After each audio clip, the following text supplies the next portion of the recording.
those involved in the misdeclaration and under-evaluation of agricultural imports. So, ayan ang mga pangalan.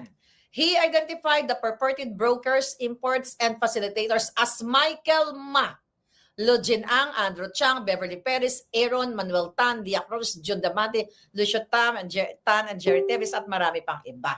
Bakit pinapakita ko yan, mga kababayan? Putangay na, nakailan silang privileged speech. Ang bottom line dito, kahit na ano pang ilabas yan ni Lacson, na may ganito, may ganyan. Ano gagawin after that? Pasikat lang. After privileged speech. Yung Swansing na yan. Ano nangyari dyan na in-expose ko? Yung Michael Ma, ulitin natin, na inappoint pa yan ni Bangag. Okay? Inappoint pa ni Bangag yan. Ito yan, oh. Kasama ni Satanas. Hello, hi. You guys are great. Thanks for the support. Okay, thank you very much. Sama-sama tayo. Babago muli. Okay, naalala nyo yan. Okay? Yan yung isa sa pinangalanan doon ni Swansing na smuggler. Na yan ang paulit-ulit kong sinasabi sa inyo na ginawa pang special envoy to China.